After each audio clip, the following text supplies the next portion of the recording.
Eu não sou de conversa fiada, e quem me conhece sabe que eu não enfeito história. O que vou contar aconteceu no final da colheita, quando o milho já estava seco e só o vento fazia barulho de verdade. Eu era guri, mas meu pai, o velho Elias, tinha vivido mais de 60 anos naquele pedaço de terra. Ele era caçador de mão cheia. Não tinha bicho que ele não derrubasse e não tinha noite que ele temesse. Até aquela. O medo não tem cheiro, mas tem silêncio. E o silêncio que veio depois daqueles 3 tiros. Esse sim, me assombra. Meu pai sempre disse que o mato respeita quem conhece o mato. Mas o que apareceu na beira do milharal naquela noite não era mato, não era bicho. Era algo que não devia ter corpo. Eu lembro dele voltando pálido, a carabina ainda quente na mão, mas os olhos vazios. Ele não falava nada sobre o que tinha visto, mas eu vi o rastro do pavor nele. Não é a história de um tiro que erra, não. É a história de 3 tiros que acertaram, mas não fizeram som. E o que não faz som quando é atingido por um projétil de calibre grosso? Isso é o que a gente tenta entender até hoje. Ele viu o vulto, escuro, grande, atravessando o campo como se não tivesse peso. Ele mirou no peito, no ponto mais grosso da figura. Apertou o gatilho. 1 vez, 2 vezes, 3 vezes. Ele jurava que sentiu o coice da arma nas 3 vezes, mas o que veio em resposta foi só o frio. Nenhum estrondo, nenhum grito, nem mesmo o barulho da bala rasgando o ar ou acertando algo sólido. Nada. O vulto sumiu no lado escuro do campo, silencioso como fumaça. Meu pai ficou lá parado no vento cortante, ouvindo só o batimento descontrolado do próprio coração. Ele me disse: "Filho, o que não faz barulho não é de Deus." E aí que começa o inferno. Porque no dia seguinte a gente foi ver os rastros. E as pegadas da coisa não voltaram para o milharal. Elas vieram direto para cá. Direto para a porta da nossa casa. Um terror que andou na nossa direção e parou onde a gente dormia. Eu quero saber de você. Você já sentiu um medo que não tem explicação? Um que não tem som? Conta aí nos comentários. Eu estava acordado. Não é que eu tivesse insônia, mas a casa velha de madeira estalava muito à noite. E o vento, naquele outono tardio, uivava na chaminé como um animal ferido. Eu ouvi meu pai sair, a porta rangendo baixinho, o som cuidadoso dos coturnos dele na terra batida, e depois o som pesado da carabina sendo carregada. Não era veado, não era porco do mato. Se fosse caça normal, ele chamava o cachorro. Meu pai estava caçando algo que ele não queria que farejasse o cachorro. Algo que ele não queria nem que soubesse que ele existia. Eu me levantei e fui espiar pela fresta da janela. A lua estava quase cheia, banhando o milharal seco numa luz prateada e doentia. O milho alto, mesmo seco, parecia se mover sozinho com as sombras. Foi quando eu vi. Não era uma sombra projetada, era uma mancha de escuridão que parecia absorver a luz da lua. Mais alta que um homem, magra, mas com uma largura que não parecia de gente. Não andava, deslizava.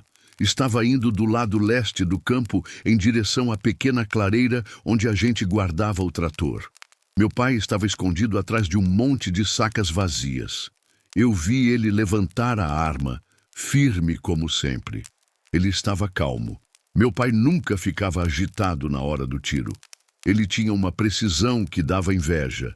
A mancha continuava se movendo, lenta, sem pressa. Eu prendi a respiração, esperando o estrondo que faria o chão vibrar. Esperei o clarão do tiro. Nada. Eu franzi a testa na janela, pensando se a arma tinha falhado. Meu pai estava ali, visível para a coisa, mas ele não parecia preocupado em se esconder. Eu vi o ombro dele recuar levemente, o movimento sutil do coice. A carabina tinha disparado. Eu sabia disso. Eu conhecia aquele movimento. Mas o silêncio era absoluto. O vento continuava a assobiar, mas não havia a detonação. A figura escura nem sequer hesitou. Continuou deslizando. Meu pai repetiu o movimento. De novo, o coice. De novo, o... Silêncio total. Meu corpo gelou antes mesmo que eu pudesse entender o que estava errado. Não era só o barulho do tiro que faltava. Era o som do impacto. Se a bala tivesse atingido algo, teria que haver um som seco, um rasgo, algo. Eu vi meu pai repetir a ação uma terceira vez, quase desesperado. O terceiro coice na escuridão. O terceiro, silêncio sepulcral. A mancha escura, como se tivesse se cansado do jogo, simplesmente afundou na sombra profunda da mata que margeava o final do milharal. Desapareceu como se nunca tivesse estado ali, sem pressa, sem correria. Eu voltei para a cama, tremendo, antes que meu pai voltasse para casa. Eu sabia que algo havia mudado para sempre naquela noite. O tiro falhar é ruim. O tiro acertar sem som é o fim do mundo. Eu ouvi a porta fechar devagar e o ranger da madeira na sala. Meu pai não acendeu a lamparina. Ele entrou no quarto no escuro e ficou parado. Eu fingi estar dormindo, respirando fundo e devagar, mas meu corpo tremia debaixo do cobertor de lã. Pesada. Ele estava pingando de suor, apesar do frio cortante da noite. Eu senti o cheiro forte de pólvora velha misturada com suor e medo. Ele tirou os coturnos, sentou na beira da cama e passou longos minutos esfregando o rosto com as mãos calejadas. Ele parecia ter envelhecido 10 anos naquele momento. Finalmente, ele sussurrou para si mesmo, mais alto o suficiente para que eu ouvisse. Não tem buraco. Não tem som. Eu sabia que ele estava falando das balas. A munição dele era de ponta oca, de alto impacto, projetada para explodir ao contato e derrubar um touro. 3 delas teriam destroçado o que quer que fosse, e não havia buraco no chão, na vegetação, nem mesmo no ar. Ele tinha atirado no vazio que se movia. Eu não consegui me segurar. Eu me virei e perguntei, a voz embargada, "Pai, o que era?" Ele demorou para responder. Sua voz era um rouco que eu nunca tinha ouvido. "Era só a escuridão, filho. Uma escuridão alta que caminhava." Ele se recusou a dar um nome, a dar uma forma humana ou animal àquilo. Dizer que era um bicho, mesmo um bicho estranho, tornaria a coisa menos assustadora. Mas ele sabia que não era biológico. Ele levantou e acendeu a lamparina na mesa de cabeceira. A luz fraca revelou seus olhos injetados e a linha de suor frio descendo pela testa. Ele pegou a carabina, abriu o ferrolho e inspecionou. Ele tinha certeza que as 3 balas tinham saído. O tambor estava vazio nos espaços onde ele tinha apertado o gatilho. O mecanismo estava perfeito. Mas onde estavam as balas? Um tiro de carabina daquele calibre faz um ruído que viaja quilômetros. O recuo é violento. A energia liberada é imensa. Tudo isso aconteceu para meu pai. O coice, a queima da pólvora, a ejeção do projétil. Mas nada disso atingiu o mundo exterior. Para o mundo, para a coisa, para mim que estava a 200 metros, foi como se ele tivesse apertado um botão mudo. Ele me olhou. E o medo que eu vi não era o de um homem que enfrentou a morte. Era o de um homem que enfrentou a anulação. Ele disse, "Eu acertei." Eu sei que acertei o peito dele 3 vezes. Eu senti na coronha. Ele respirou fundo, tentando retomar o controle que o mundo tinha lhe tirado. "Filho, eu não errei o tiro. O tiro é que não existiu. É como se a coisa tivesse sugado o som, o impacto e a própria existência do projétil." Ele guardou a carabina, não no cofre, mas debaixo da cama. Ele me proibiu de ir ao campo antes do sol nascer. Ele queria ir sozinho. Mas o que ele procurava no dia seguinte não era o rastro da caça. Era o rastro de que o mundo ainda fazia sentido. A noite não passava. Eu estava deitado, mas não dormia. Meu pai estava na sala, sentado na poltrona de balanço. Ela não balançava. Ele estava imóvel, olhando para a porta da frente. A gente morava longe da estrada principal. Longe o suficiente para que qualquer som estranho fosse motivo para pegar a arma. Mas o silêncio naquela noite era pior que qualquer barulho. Era um silêncio forçado, como se a floresta inteira tivesse prendido a seto, respiração, Eu sentia na pele que a coisa não tinha ido embora. Ela só tinha saído da vista. Pensei no milharal. Ele era a única proteção entre a nossa casa e a mata. Se aquela figura escura pudesse anular o impacto de 3 projéteis de alto calibre, o que era uma porta de madeira para ela? Eu levantei e fui beber água na cozinha. Meu pai nem sequer piscou quando eu passei por ele. Os olhos dele estavam fixos na escuridão do lado de fora. A lamparina na sala criava um círculo de luz fraca, mas eu sentia que a escuridão do lado de fora estava forçando o limite, como um peso invisível. Na cozinha, olhei pela janela. Nada. Apenas a lua prateada e a neblina que começava a subir do campo, engolindo a parte baixa da plantação. A neblina não era normal. Era densa, rápida, parecia fumaça de gelo. Eu voltei para a sala. Pai, a névoa está subindo muito rápido, eu disse, tentando manter a voz calma. Ele balançou a cabeça sem tirar os olhos da porta. Não é névoa, é frio. Ele se referia a um frio que não era climático. Um frio que vinha de dentro para fora, que parecia gelar os ossos e a alma. Era o frio da ausência de vida.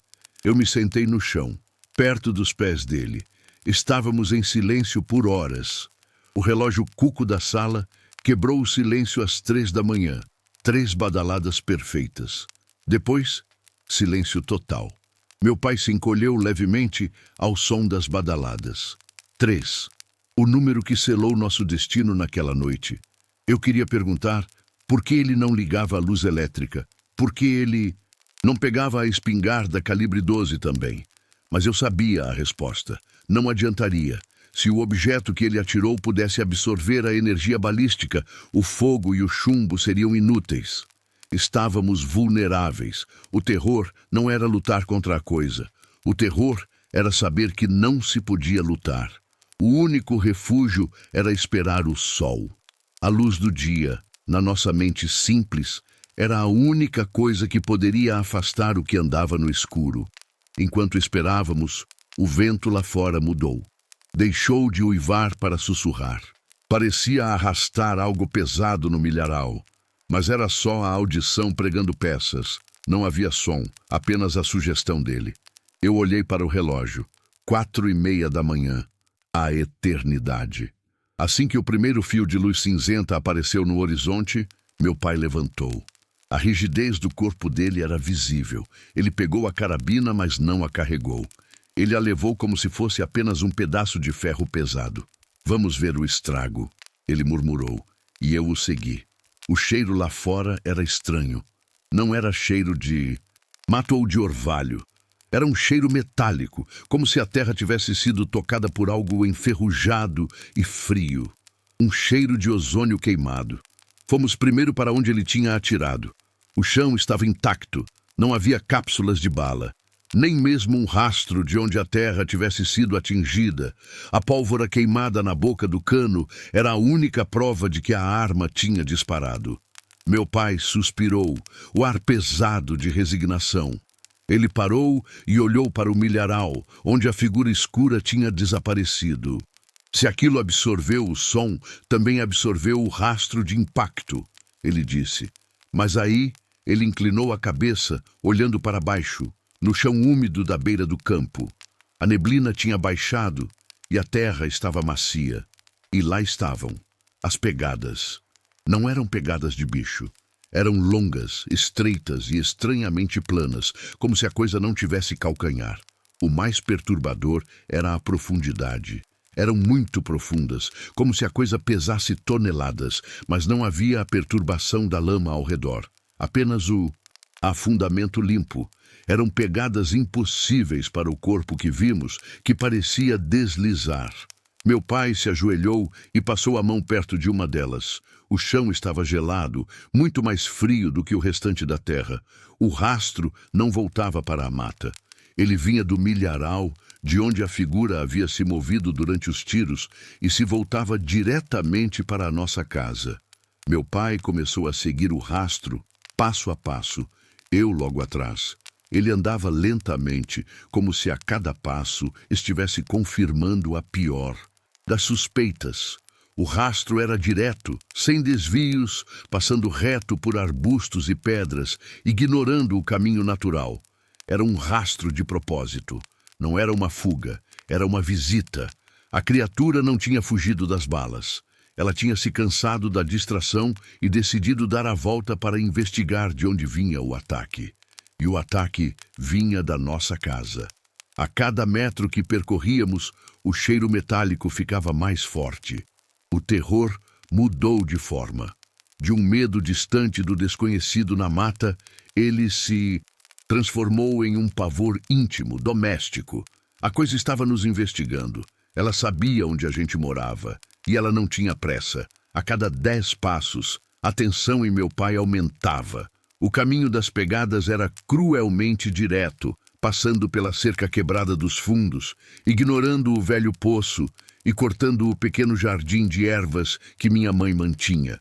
A coisa estava demonstrando um desinteresse total pelo ambiente natural, focando unicamente no alvo, a habitação humana. As pegadas eram tão nítidas, na lama que pareciam ter sido impressas por um molde de ferro quente. Elas não mostravam deslize, nem erro, eram passos firmes de algo que estava determinado. O que nos aterrorizava era a ausência de garras ou dedos definidos. A impressão era quase de um pé humano grande e descalço, mas completamente plano, sem a curvatura normal. A criatura tinha peso suficiente para afundar na terra úmida, mas à noite ela se movia como uma pena. Era uma contradição física que gritava, não natural. Meu pai parou abruptamente quando o rastro entrou na área de cascalho perto da varanda. Ali, o cascalho estava revirado, as pequenas pedras esmagadas em pó, o que confirmava o peso da criatura. Eram rastros que não pertenciam a um animal terrestre, não podiam ser. Eram de algo que desafiava a gravidade quando queria e a utilizava como martelo quando lhe era conveniente. Ele se virou para mim, o rosto cinzento. A coisa não se escondeu. Ela veio ver quem estava atirando nela. Era a única explicação possível para a trajetória. A figura não sentiu dor, não sentiu medo, mas sentiu curiosidade ou talvez uma ofensa. E o rastro era a resposta dela. Uma resposta calma e metódica. Ele seguiu os passos até a base da varanda. O medo me apertou o peito. Eu estava quase esperando ver a criatura ainda ali, parada, esperando a gente. Mas só havia o ar frio da manhã e o cheiro metálico que agora era quase insuportável. Meu pai subiu os degraus de madeira.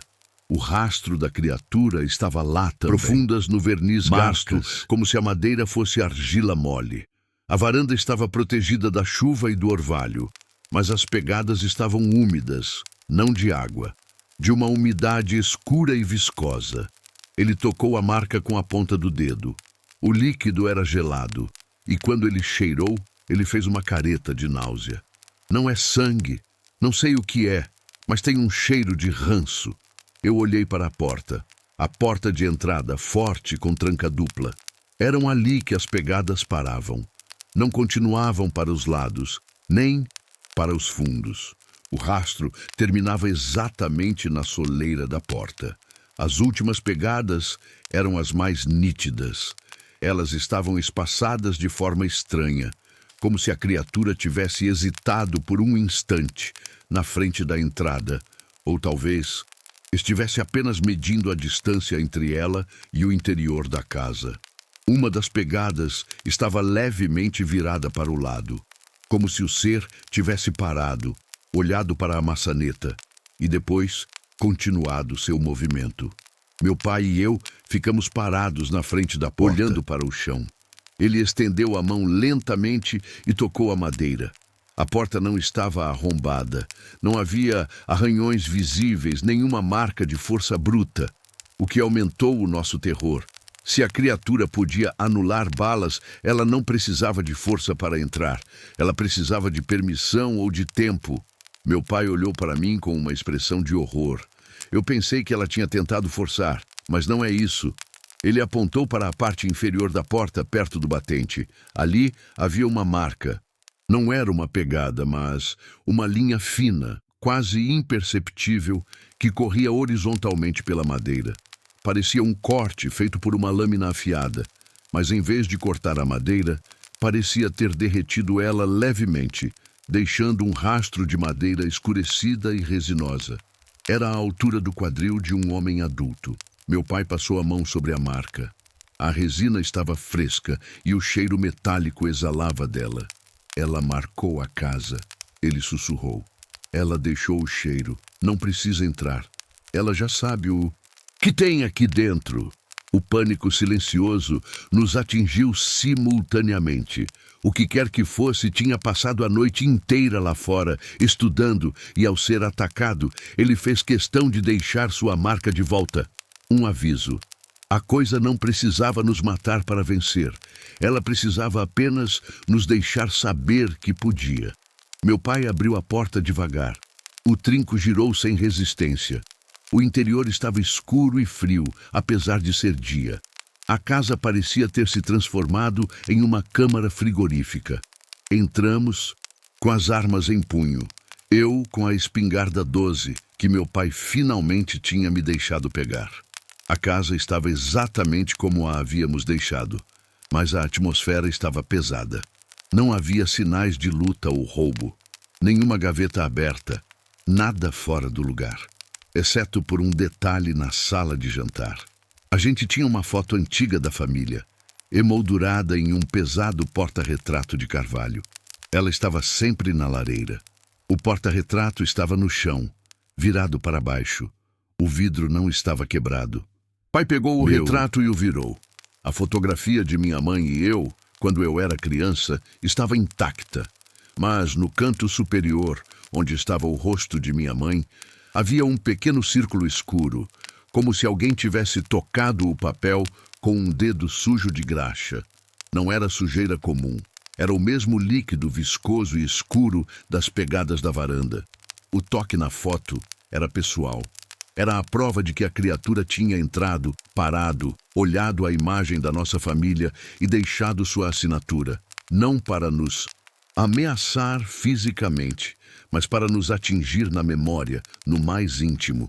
Meu pai limpou a marca no rosto da minha mãe com a ponta do dedo. Ele estava tremendo de raiva contida e horror. Ele inspecionou o restante da casa, mas o resto era normal.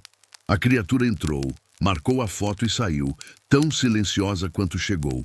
O que levanta a pergunta: como ela abriu a porta sem quebrar o trinco? E mais importante, como ela nos atravessou, a mim e a meu pai, sentados na sala, a poucos metros da lareira, sem fazer o menor ruído? O silêncio que acompanhou os tiros na noite anterior não era um evento isolado, era a própria natureza da coisa. Ela se movia no silêncio, existia na ausência de som. Ela podia ter passado por nós enquanto esperávamos o sol. O pensamento era insuportável. Estávamos ali, vulneráveis, sentindo o medo gelado, e ela estava em nossa casa, a poucos metros, fazendo o que queria. A gente não conseguia mais ficar ali. Meu pai ligou o carro e carregamos o essencial: comida, algumas roupas e, claro, as armas. Ele não disse para onde iríamos, apenas que precisávamos sair de lá agora. O rastro da criatura não terminava na soleira. Ele voltava em passos idênticos para fora. Ela tinha andado em linha reta de volta para o milharal e de lá, sumido na mata densa. Uma saída limpa, perfeita, como se estivesse apenas concluindo uma inspeção de rotina. Enquanto eu fechava a porta da frente, com cadeados adicionais que eu sabia serem inúteis, meu pai parou e olhou para a floresta. Ele não tinha mais medo de ser atacado. Ele tinha medo do retorno.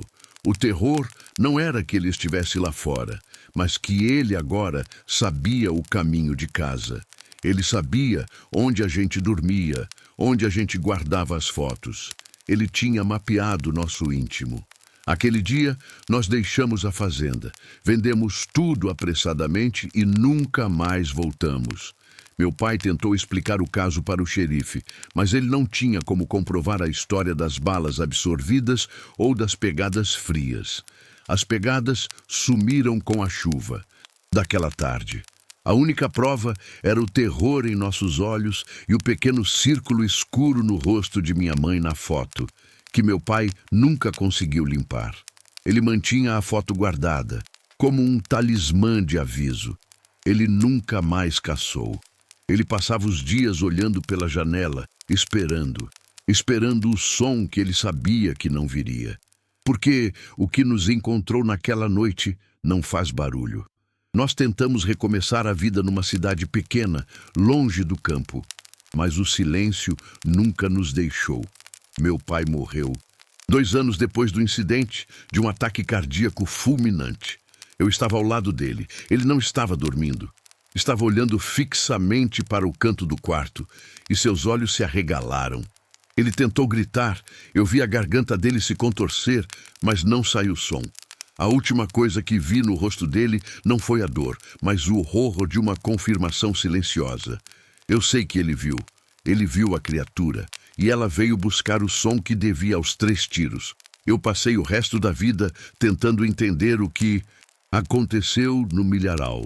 Se era um portal, se era algo extradimensional, ou se era simplesmente uma forma de vida que operava sob regras de física que não conhecemos.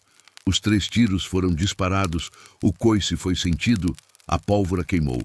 Mas o som e a energia de impacto foram roubados. O que sobra de um tiro sem som? A intenção, e a intenção de ferir foi o que a criatura absorveu, transformando-a em uma busca pessoal. Ela veio até nós não para nos matar, mas para nos fazer sentir o mesmo silêncio que ela impôs à nossa arma. A marca na foto, o toque gelado, o cheiro metálico na varanda. Eram presentes de um ser que não precisava de violência para demonstrar poder. Precisava apenas demonstrar onipresença. Eu ainda tenho a carabina. Ela está no cofre, perfeitamente limpa. Eu a inspeciono de vez em quando. Se eu fechar os olhos e apertar o gatilho, eu ainda sinto o coice. Mas eu sei que o mundo lá fora não escutaria nada. Isso é o verdadeiro horror. Viver sabendo que existe algo que você não pode lutar. Algo que não pode ser atingido. Algo que atravessou seu maior escudo e te deixou apenas com a certeza de que ele sabe onde te encontrar. Não procurem o que não faz barulho, porque quando você o encontra, o silêncio que se segue é o único epitáfio que você vai ter. Eu estou em casa agora, e o vento no telhado não está uivando como um animal ferido, está apenas sussurrando, e ele está ficando cada vez mais frio. Olhem suas portas, olhem seus cantos, e lembrem-se, se você ouvir um tiro e não ouvir o impacto, a caçada inverteu. E agora você é a presa.